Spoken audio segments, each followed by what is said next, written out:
Meat prices are a little higher than they have been in a long time. We got to make do with what we can. So I picked up several pounds of ground chuck the other day from Publix at $4.99 a pound, which is quite reasonable for ground chuck. For chuck in general, this is an 80-20 mix. And usually I cook just about everything in the air fryer.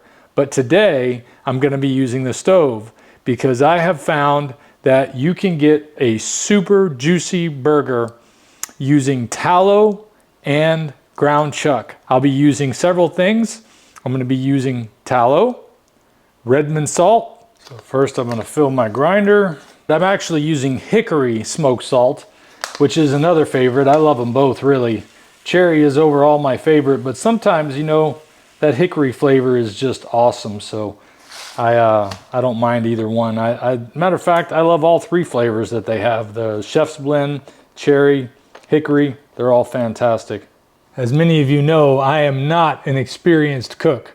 This is something that I learned to do because of carnivore diet, and I like that I'm being able to expand my horizons, and I hope this helps you expand your horizons in your carnivore diet.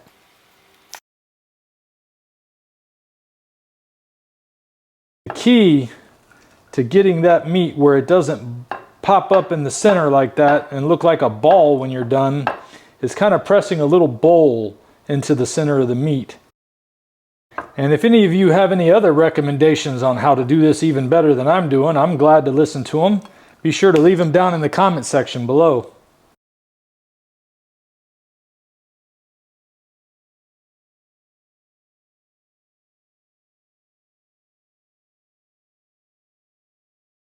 Start on a nice low temperature, about 40%.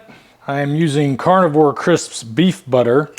It's not the most economical way to do it, but it's great for stuff if you're traveling. This just happens to be all the tallow I have handy at the moment. I usually keep a large bucket of it. But this will add some fat and flavor and make a great cooking medium to keep you from burning your meat to your pan.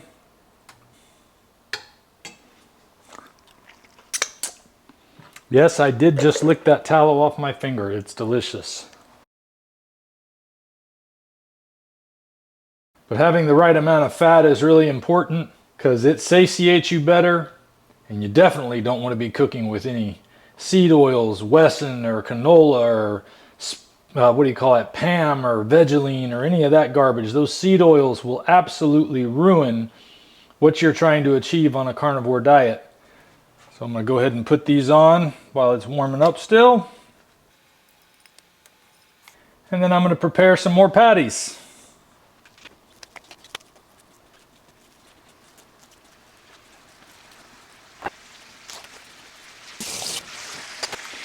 A little something we can do to try to get a little extra fat on top of these burgers while they're cooking. There we go.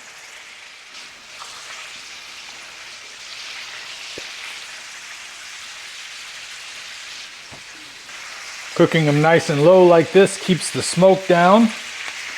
I'm not even running my vent. Let's see how we do here. I like to turn them where they land on each other. Yeah, there we go. Now it's starting to look ready. And we'll flip these a couple more times so they cook nice and even.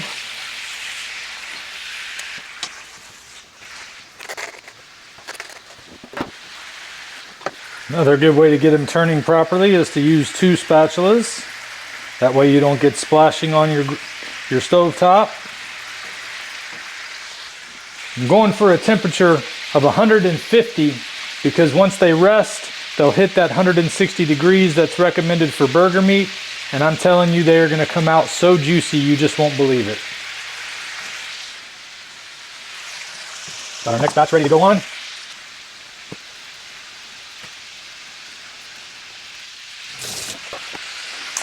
And you'll notice just before I go to flip them, it's 129 on the one that's the highest right now.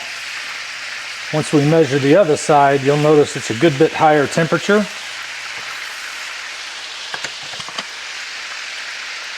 It's already approaching 150 degrees. So it shouldn't be long for that one to be ready to come off.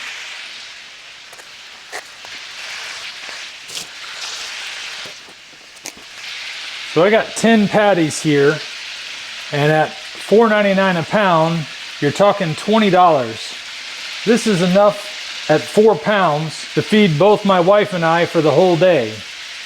That's $10 a piece to eat all day. So here we're at 150 degrees. We can go take this one off now.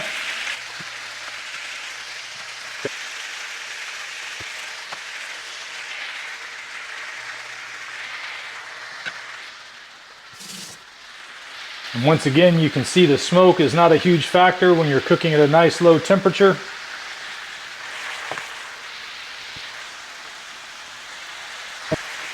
You can probably tell by the clock that I'm not paying close attention to the time. It's just kind of feeling out those couple of minutes.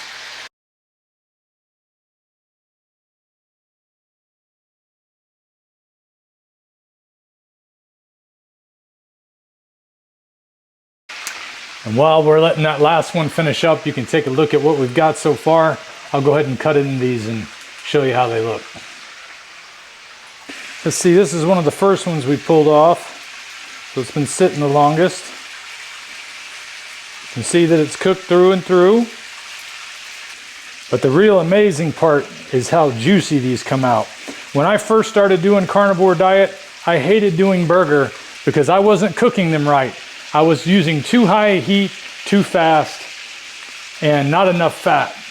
This, let me just check.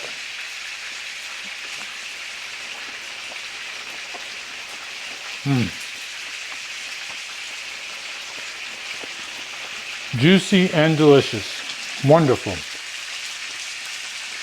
Absolutely wonderful. I've never enjoyed burgers so much. We'll check one of the smaller ones here that cooked a little hotter.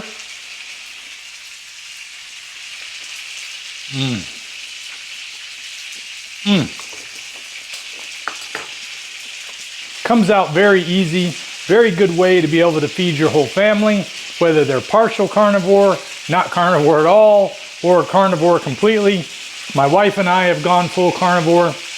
I've been doing it for 4 years and 4 months. She's been doing it for about 3 months now.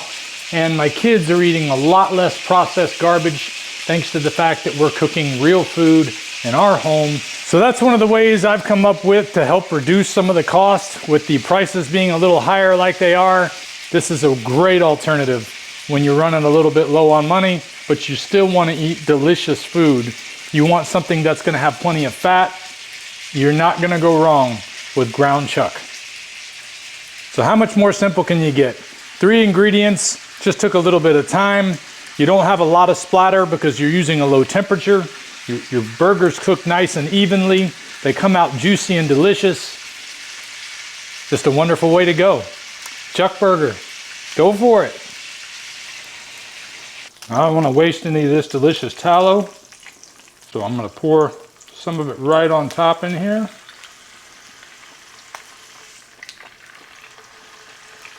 Enjoy your carnivore lifestyle. I know I am.